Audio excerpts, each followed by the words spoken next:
तो ये एसआरसीसी का नाम सुना था 11-12 के अंदर या स्कोर आने के बाद ही पता चला कि एसआरसीसी में क्रैक हो सकता है? ऑनेस्टली सुना था। सो हमारे से एक बैच जस्ट पहले 2 बैच पहले ही हमारे स्कूल से there was a senior who got admission in SRCC.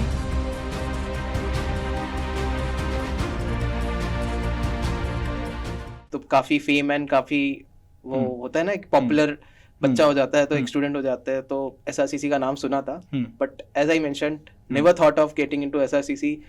Even in fact, never thought of moving from West Bengal to Delhi, traveling so much distance and living far from the family and everything. कभी नहीं सोचा था. It's like a miracle which happened in my life. In fact, अगर मैं आपको बोलूँ, I got admission in St. Xavier's in Kolkata. सब कुछ कर लिया, PG बुक कर ली, सब कुछ कर लिया.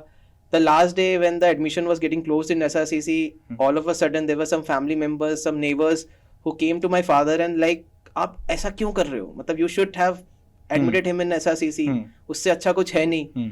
Then my father actually like, हमारे वहाँ घर के आसपास एयरपोर्ट नहीं था, हमारा घर का एयरपोर्ट सबसे नियरेस्ट कोलकाता था. My father and the next day was the last day in admission of SRCC. तो उन्होंने हमें मुझे रात को अकेले टैक्सी करके एयरपोर्ट भेजा. सुबह की 6 बजे की मैंने फ्लाइट ली, यहाँ 8 बजे लैंड किया.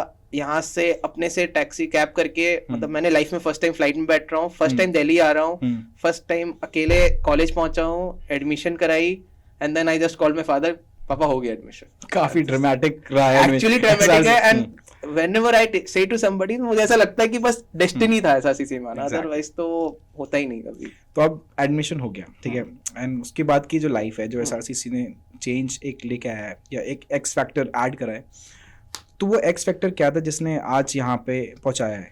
See, I think Aman, I think that was the personality, grooming, and the confidence. Correct.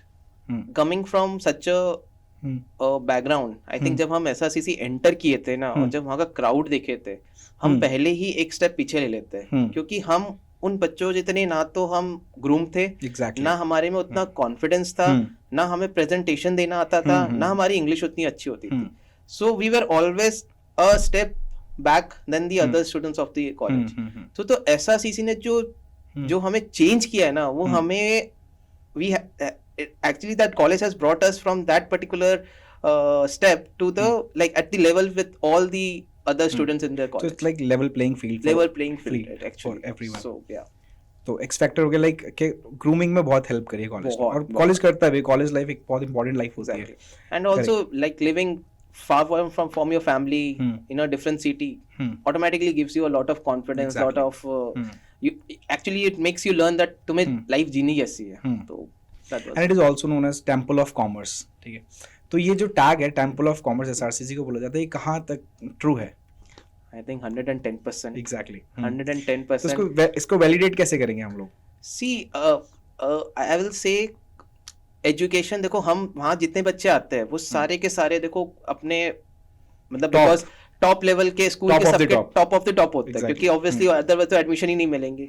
तो पढ़ाई तो देखो सब कर लेते हैं, लेकिन जो कॉलेज जो हमें एक्सपीरियंस देता है ना, experience in the terms of the faculty, experience in the terms of the other co curricular activities, in the terms of societies जो हम वहाँ पर करते हैं, वहाँ जो इतने फेस्ट वगैरह में हम जो वहाँ के पार्टिसिपेट करते हैं, and all those things gives you entirely a different environment.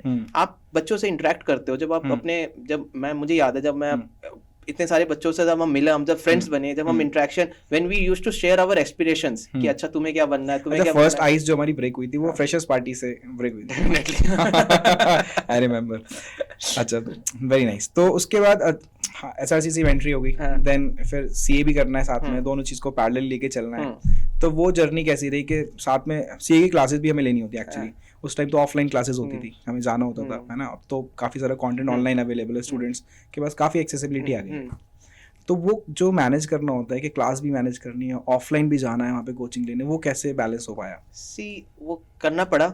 एक तो कॉलेज में हमारे में सबसे बड़ा डिफिकल्ट क्या होता था, हमारी कॉलेज स्टार्ट होती थी सुबह, एक क्लास 8 बजे है, तो दूसरी जो लास्ट क्लास होती थी वो कभी 3 बजे होती थी, कभी 3:30 बजे होती थी. यू रिमेम्बर 4 बजे तक हमारा कॉलेज खत्म होता था. तो हम क्लास लेते थे जनरली शाम की एकदम 6 बजे वाली, एंड कॉलेज खत्म करते ही डीडीसी का बस पकड़ा, एंड या तो लक्ष्मी नगर या तो आईटीओ क्लास लेने दौड़ते थे, एंड देन वापस घर आके घर पे खुद सेल्फ स्टडी करनी होती थी, प्लस जो बीच बीच में जो ब्रेक्स मिलते थे, library was our favourite spot for doing that self study. तो obviously initially it was very difficult, but you get that company, lot of friends are doing that CA, तो उनके साथ पता नहीं चलता है अपने आप कैसे कैसे आपकी जर्नी निकल जाती है. ऊपर से बीकॉम ऑनर्स का सिलेबस भी काफी अलाइन रहता है 100%, है ना. 100%. सो जो फैकल्टीज जो आप सीए में पढ़ते हो और प्लस जो हमारे कॉलेज में भी जो फैकल्टीज हमें पढ़ाते थे, बहुत अलाइन था, बहुत सिमिलैरिटीज थी जो हमें हेल्प करती थी कि एटलीस्ट हम बहुत मैच कर पाते थे, हम चीजों को बहुत कनेक्ट कर पाते थे actually. So if we talk about faculties, can you name some few faculties which you remember? Like I remember one, Amit Sachdeva sir. Amit Sachdeva तो देखो, he was the, I think the Shahrukh Khan of और जो देखा था ना कि बॉलीवुड के हमारे जो फेवरेट स्टार होते हैं, तो वो थे. And I remember इनके जो ओपन क्लासेस होते थे स्टेडियम में, but there was one teacher as well, S.K. Agarwal sir, law पढ़ाते थे. I think I didn't get an opportunity to be his student, but इसके अलावा स्टूडेंट टीचर्स के नाम तो मुझे याद ही नहीं है. अच्छा इसके अलावा सोसाइटीज की अगर हम बात करें, क्लब्स की हम बात करें, तो कौन कौन सी सोसाइटीज के पार्ट थे? सो सी ऑनेस्टली सोसाइटीज बहुत सारी थी, but as you mention CA को साथ करना था, तो हमने इनिशियली 1.5 साल, जब मेरा आईपीसीसी जब तक नहीं हुआ था इंटरमीडिएट, हम सोसाइटीज से बहुत दूर थे. लेकिन जब आईपीसीसी करके वापस कॉलेज आए तो हमें लगा यार हम तो बहुत पीछे रह जाएंगे, और उस टाइम तक ऐसा हो गया था कि सोसाइटी सारी फुल हो गई थी. तो हमने क्या किया, और उस टाइम तक ऐसा था कि सीए स्टूडेंट्स को लेकर कोई ऐसी सोसाइटी थी नहीं थी. तो हमने क्या किया, हम कुछ दोस्त मिलकर हमने एक नई सोसाइटी बना दी FCADC के नाम से, future chartered accountants development cell करके. And that was actually, Aman, I will tell you, that was a wonderful experience which we had because it gave us such a good exposure. क्योंकि हम उससे क्या हुआ, we actually reached, हमने एक तो पहले सोसाइटी बनाना, उसके बाद उसके वो फेस्ट ऑर्गेनाइज करना. हमने एक्चुअली उस समय प्रवीण सर थे, हमने नीरज अरोड़ा सर और भी 2-3 जनों को हमने बुलाया था, वेबिनार सेमिनार्स किए थे. तो वो काफी अच्छा एक्सपीरियंस था, and it was like we were able to connect with our profession also, and तो एक अलग मजा आया था उसमें. तो खुद ही एक सोसाइटी स्टार्ट कर दी थी. बस हम वही ना, सीए है तो.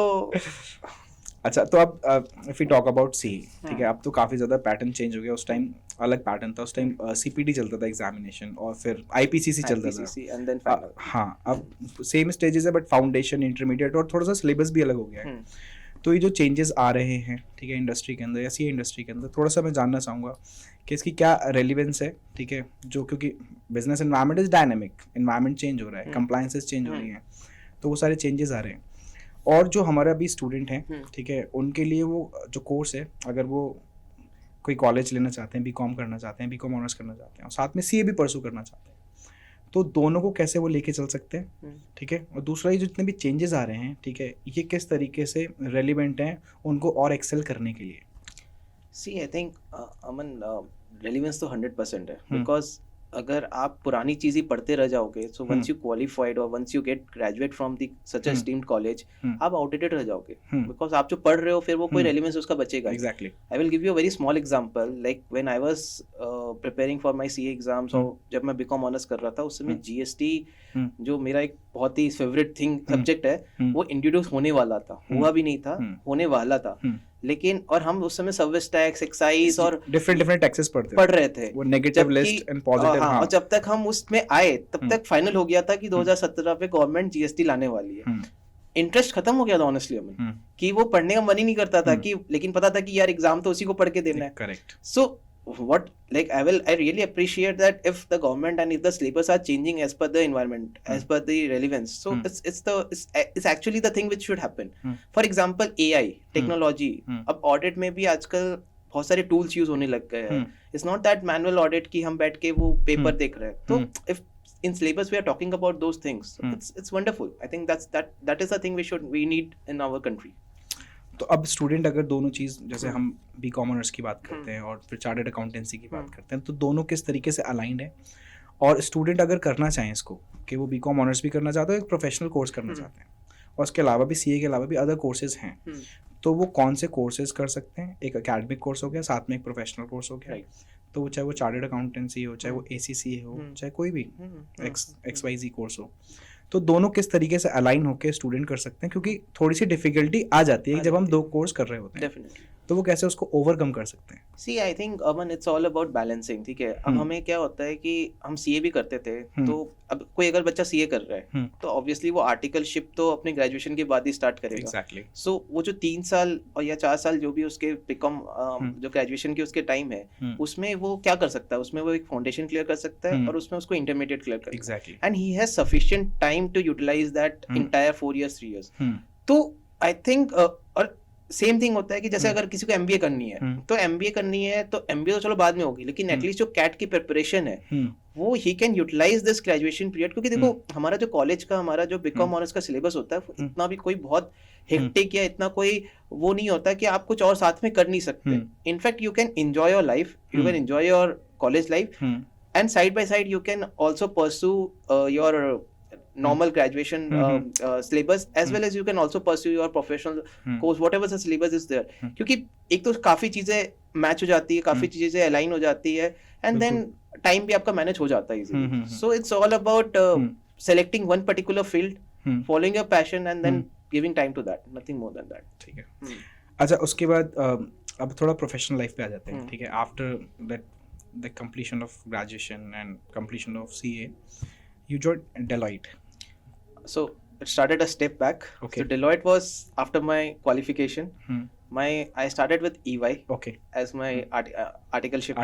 Okay. And that was that I got as a campus placement from SRCC itself. Okay. So so there is an advantage, like आप वहाँ से articleship भी ले सकते हैं, है ना? Definitely. तो कॉलेज का। So कॉलेज का ये होता है कि campus placement होती है, जनरली सारे बिग फोर्स जाते हैं। So थोड़ा सा होता है ना कि हर जगह होती है कि आपको reference. So I was fortunate कि मेरे को कभी उस रेफरेंस की जरूरत नहीं पड़ी। I got that entry from my college itself, and then once you get that entry, so you are always there. तो ये EY से जर्नी स्टार्ट हुई है मेरी EY। ठीक है। कितने टाइम तक EY में काम करा? So I honestly I left EY within a year, ठीक है, क्योंकि मुझे थोड़ा सा हेक्टिक लग रहा था।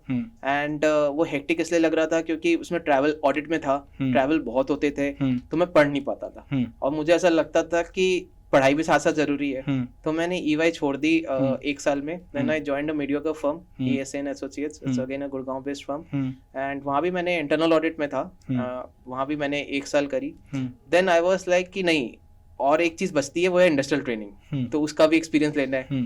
So last year of my articleship, I went to GE, General Electric.